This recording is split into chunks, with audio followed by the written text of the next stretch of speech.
Hello મિત્રો, તો સ્વાગત છે આજના નવા વ્લોગમાં. તો પહેલા તો બધાને જય માતાજી. તો ભાઈ આજનો વ્લોગ આપણે ચાલુ કર્યો છે બપોરના 1:15 વાગ્યા છે. જો 1:15 થવા આવ્યો છે.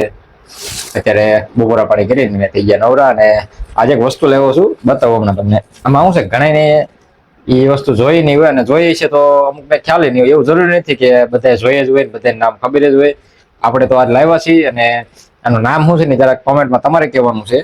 જો આ વસ્તુ શું કહેવાય છે?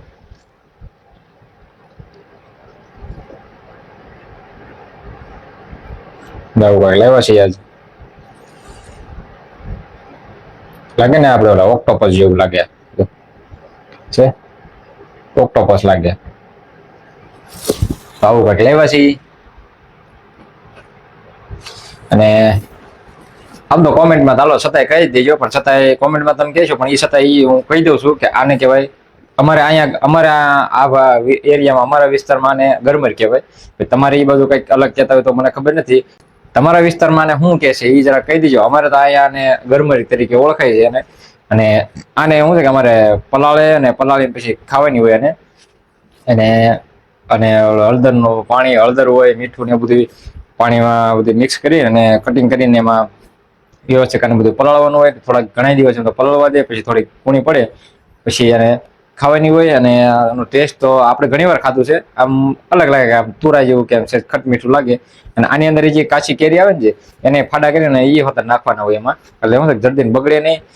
કારણ કે એમ એવું છે, આપણે આ ફાવતું નથી બનાવવાનું, કઈ રીતે આવતું હોય એ બધું મારું પણ બનાવતા આવડે, પણ હવે એ અત્યારે દુકાને હોય એટલે અત્યારે કઈ ભેગું થાય નહીં બધું.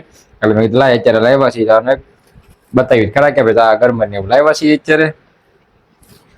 અત્યારે તો ભાઈ ખાઈ પી નવરા થઈ ગયા છે ને. હવે નવરા પાસે એડિટિંગ કરવા પડશે, કારણ કે મારે શિવાનભાઈ ની તો બધા ગયા છે મામન ઘરે, એટલે હમણાં કઈ છે નહીં કોઈ. એડિટિંગ કર્યા રાખીએ નવરા ને. બપોરે પાસે રીલ શૂટ કરવાની છે. એવો ભાઈબંધને ફોન કર્યો છે, આવે પછી રીલ શૂટ કરી વાળી થોડીક. તો આવું બધું છે અત્યારે.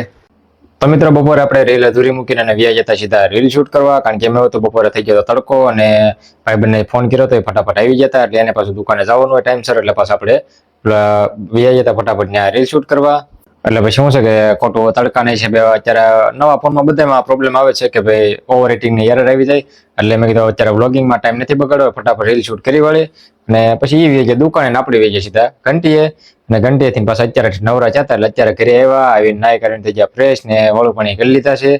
અને તમને બપોરે કીધું હતું કે ભાઈ મારા પપ્પાને ટાઈમ રહે કે ન રહે ગરમર બનાવવાનો, ગરમર આપણે પલાળવાનો. તો અત્યારે પલાળી વાળી છે. બપોર પછી એને ઘરે આવ્યા છે, ક્યારે પલાળી મને ખબર. હું ઘરે આવ્યો ને અત્યારે તો મને કીધું કે ગરમર કટિંગ કરીને હળદરના મીઠાના પાણીમાં પલાળી દીધી છે. તો હાલો બતાવું તમને જો કઈ રીતની પલાળવાની હોય એને.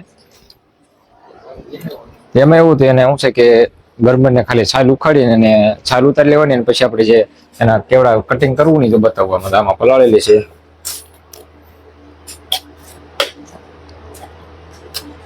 જો આવી રીતની પલાળવાની હોય, અને હળદર ને મીઠું આમાં રાખવાનું હોય, પાણી, બીજું કઈ વસ્તુ ન હોય. અને કાચી કેરી હોય એના બે ફાટા કરીને મૂકી દેવાનું. આવી રીતે છે. આવી રીતના સીરિયા કરીને આપણે જે ફ્રેન્ચ ફ્રાઈના કેમ આપણે બટેકાના કટિંગ કરીએ એ રીતનું કટિંગ કરવાનું હોય. અને હજી લગભગ 2 દિવસ આને એમને રહેવા દેવાની, પલાળવા દેવાની. પછી આને પાણી બીજે ધોઈને પછી ફરીથી પલાળી દેવાની, પછી ખાવા જેવી થઈ જાય. તો આવી રીતની કંઈક આપણે ગરમર પલાળી હતી.